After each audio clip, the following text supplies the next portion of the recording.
this week's Raw was very special to me personally. You see, this was done in Brooklyn, New York, baby. I live in the Bronx, and unfortunately I could not go over to the arena because I did not have the cash to go. But it doesn't matter because this was kind of like an early birthday gift for me to actually know that Monday Night Raw was in New York. My birthday's next week. Doesn't matter. You can say happy birthday if you want, but it's cool. This Raw was kind of strange. Like Money in the Bank. I said Money in the Bank was a little weird. So, the opening of the show, and I don't usually do openings, but I have to talk about Mr. Maddox and the Maddox era of Monday Night Raw, baby. Brad Maddox, I said, was going to be the general manager of Monday Night Raw eventually. When he was hired, it was eventually that we know he was going to become general manager. Now, if you didn't see it, I did. Now, the next thing you're going to see is a Vicky Guerrero that's going to be under a Brad Maddox. Because, as you can see, another part of the night, we saw Vicky Guerrero petitioning to try and get her job back. But we know she's not going to get it back. She's going to work under the Maddox. She's going to be doing what the Maddox want. She will be bending over for the Maddox. I don't mean to sound nasty. Any women that please don't get insulted. But just to see it in that respect that she will be his subordinate and he will be doing whatever he wants. Now, the opening of the show with John Cena and him. After we know that Randy Orton won Money in the Bank, this was the only option they had to slip Daniel Bryan in for SummerSlam. And I said in my Money in the Bank review that because Randy has been jobbing, he's been a good boy, and because of the wellness program, he's been nice to probably most of the fans or all the fans. They rewarded him with Money in the Bank to be able to have it throughout the year. Now, I have my thoughts on that when he gets to the Fandango match, and I'll talk about that in a minute, but I'm going to say this. This segment wasn't bad. The end of the show was terrible. Calling the locker room out, and then John Cena saying, I can't make my mind up, I'm leaving this up to the WWE Universe, and asking the people, who would you like me to see, was stupid. Even, I believe it was Jay Uso or Jimmy, they were seeing, one of them was going like this saying, this is stupid. And I don't blame him. At least that's what I saw when I saw him moving his mouth. And there was an Alex Roddy signing just behind the great Khali, baby. Unfortunately, he's not shown on TV, but he's so popular. Duh. WWE doesn't get it. Or he just didn't know how to kiss someone's ass. I don't know what it is. But this segment was stupid to bring Daniel Bryan out, who I don't believe was even in the lineup. I couldn't tell. Even though he went from Ryback, Alberto Del Rio, and the two people who got the best reaction, and I know Sheamus got a reaction, that was Y2J and RVD. And I'm going to get to that match as well. But they had the strongest reaction, but still could not save this segment. It was stupid, and I was sick of it. They could have done this without all that crap. They could have just let John Cena say, you know what, I thought about it, and the best person is Daniel Bryan. Let him come out, and he would have still got the same reaction. So I'm moving on. The Mark Henry segment. I said that I was very angry about how they made Mark Henry job. Mark Henry could have just lost clean. Fine. But having to tear the turnbuckles off twice and kicking him in the nuts, and still he submits after getting the STF twice on him, just pissed me off. They could have built this up way better. And he had barely less than a month to build this up, and in the end, what did we get? I didn't believe Mark Henry was going to win, but like this was crap. But I can say this, that Mark Henry made it very clear in his segment. I lost, fine. I can take it. I'm going to do whatever I can to win. I don't give a shit. And when he said, if I tapped out, yeah, you tap out too if you win it. The people are still puppets, which I'm very happy about. And he said, if I put him in the limit this far, choose me, I can put him in the limit again. But then when the Shield came out and attacked him, and no one came out in the back to help him, what does this mean? It means that the Shield has no one else to go up against. Who have they gone against? Kane, Daniel Bryan, Randy Orton, Sheamus, Ryback, Cena, Orton. Who else that is relevant? They've gone through practically everybody, including The Undertaker. So they have no one else to deal with. So they had no choice but to put a Mark Henry up against him. I don't know who he's going to be teamed with or if he's going to do it alone. But in the end, the Shield has now reached a point where they're going to have to do something other than leave them as a tag champions and U.S. champion. Something has to be done now because they've run out of people for the Shield to go after. They have. They've gone after the Big Show, for goodness sakes. They have run out of people for this team to go after. They're becoming irrelevant now, and either they break them up or they do something to progress them. Because if they have to now attack a Mark Henry for no provocation, either one of two things, or actually three things. One, they have nothing for Mark Henry to do, so they're going to stick him with the Shield. Two, the Shield has no one else to go after, so they have to go after Mark Henry. And three, they need Mark Henry to turn face, so now they're going to use the Shield to do it. It could be all three of them rolled into one, or one of them. You tell me below which one you think. Now, I'm moving on to the Real Americans, the Trucker Jack Swagger, and Antonio Vazzello. We are the people, baby, against the persons that were picked by the WWE app. And I'm still sick of the app. Really. We get the primetime players, Tons of Funk, who I say is tons of fun, and the Usos, who had just recently lost to the Shield. We get the Usos. I'm not really caring how the match was. You can tell me below how you feel about it. Good or bad, doesn't matter. The point is, the Usos won. They won their match. So they won one match on SmackDown. They won one match on Raw, which was an elimination. But the point is, they won twice on both A and B shows. What does this mean? It could be that they're trying to rebuild. A lot of people have been saying that Triple H is trying to rebuild the tag teams. So the Usos could be involved in that. And you never know, finally the Usos may get the tag titles. And I believe MJ and Mr. Parker, or both of them, may state, who cares about the Usos? I have no interest. I can understand that. But the point is, like I said before, everybody and their grandmother, everybody and their grandmother has had those titles. The only ones in recent memory hasn't had it is the primetime players. But they're a much more younger team than the Usos, who've been around at least 3 or 4 years already. They have never won the WWE Tag Champions. And it doesn't matter if they're really good at it or if they're not good. It doesn't matter if they have charisma or not. The point is that they should be rewarded with these championship belts. Let them hold it for 2 months and then let them drop it to someone like the primetime players or anyone else that the WWE deems to be a tag championship quality. But they deserve it by now. So I'm glad to see them get a win. Now, what do we get next?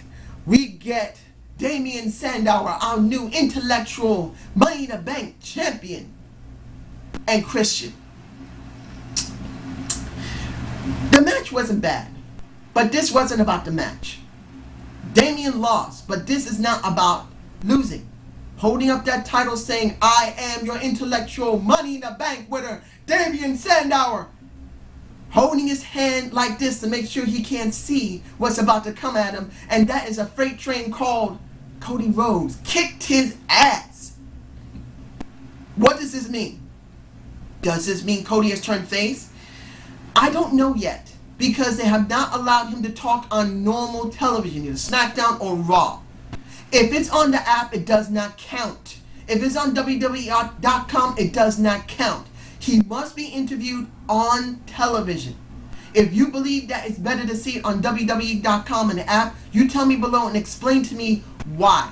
Because the general public, remember, maybe 200,000 or 300,000 people use the app or go to WWE.com. You have millions upon millions of people around the world who watch Raw, who watch SmackDown. They don't always look at the app, don't have cell phones, or want to use their cell phones in that manner. They watch all their content on the shows. So until that's done, we don't know if he's going to turn heel or face. I'm still saying he'll turn face. It's just that maybe this SmackDown you get a much more better explanation from him. So I'm going to move on from there to the Naomi and Brie Bella match. I'm mainly saying it like that because I want to sound like Howard Cosell and that I love my damn Naomi. Now, I know they're doing this because of WWE promoting the Total Divas. I know I'm not going to watch it. Maybe the first episode, maybe parts of it, because I want to see Naomi. And I want to see this new girl called JoJo. I love Naomi. I love Layla. Those are the 1 and 2 women that if I was given a choice by the WWE in real life to actually meet, fall in love, and marry one of them, that would be the order of Naomi, which is Trinity McCoy, and Layla. Layla out. Or Naomi Knight. I don't care what name you use. They're both beautiful, intelligent women. I love both of them. But this JoJo, I don't care if she's 18 years old or 50 years old, she looks damn good. I think it was 2 Raws before when they showed her next to the other woman with the red hair. I didn't get her name. And when I get a chance, I will be noticing them because I'm going to start watching NXT. I've seen like 2 or 3 episodes. Some parts of the 3rd one I saw, that was like about a week ago. I haven't had a chance to see it all because this apartment is so damn hot. But I managed to catch some of it, and I'm beginning to really get into NXT. And I wish to thank Mr. Parkins for saying, take a look at the product there, because it's a bit different. If you want to know how my feelings are, check my playlist and you'll see a brief look of NXT that I made. It doesn't talk about the characters, just my thoughts about it. But the match itself, it wasn't great. It wasn't bad. The crowd really was not into Brie Bella. I'm sorry. If anybody thinks that Brie Bella's great, I can understand, especially that they came back. But let's be honest, the Brooklyn crowd was hot. But they didn't even give heat to Brie. And they gave some pops, not much, but some pops to Naomi. Naomi wins the match. I'm just saying this. When was the last time you heard that you had a high-flying black diva? You haven't. Not in a long time. More than 5 years. So as much as people say, I don't want to see no high-flying diva, you don't see a high-flying black diva on nationwide television, international. Now, do I believe they're going to put it into the title scene? I don't know. I'm hoping they will. This might be the beginnings of it, or it's just because of E. I'm just putting it there. Now, moving on to the Antonio Vazzato and Dolph match. That match was as good as the match. Well, not as good. It was good, almost as good as the match at Money in the Bank. It was almost as good. But it came out to the same conclusion. We saw before the match that Dolph got rid of AJ, and I said this on my Money in the Bank. What does this mean? For AJ to come out there and mess up Dolph? This was to break them up and then have a fight with Biggie Langston? That's what I believe I said on my Money in the Bank review yesterday. And what did we get? At the end of the match, AJ rings the bell, and what happens? Dolph loses, and then Biggie Langston comes in and lays his ass out. And AJ blows a kiss to him. That means we're going to have a Dolph and Biggie Langston feud. That means they didn't believe Dolph was a good enough of a face yet, so they gave him something easy to chew on before they move him up. I don't agree with it. I don't think he needed to go through Biggie to go up. I don't. But this is what we're stuck with, and this is where we're going. I'm not a big Dolph fan. I think he's decently good. But if they were so worried about him not being a good face, then you should have let him begin at NXT and then bring it to SmackDown and then Raw. Because you could have had him go through Superstars at NXT to work on that craft beforehand. But they didn't do it. So I'm moving on to the Paul Heyman and Punk segment. Now, Paul Heyman sounded decently good, saying pretty much we are the ones who won the championship. And when you cut me out, you made it personal. That's why I fucked you over. And Brock Lesnar is better than you. I do believe that CM Punk's segment was very good, saying, you know me, I'm going to destroy anyone that's in my way to get to you. I'm going to destroy everyone around you. Then I'm going to make them burn. And then I'm coming to get you. And before I kill you, before I destroy you, I'm going to let you see the carnage that I caused. And at the end of it, Brock's called out and they have a fight, which wasn't a bad fight.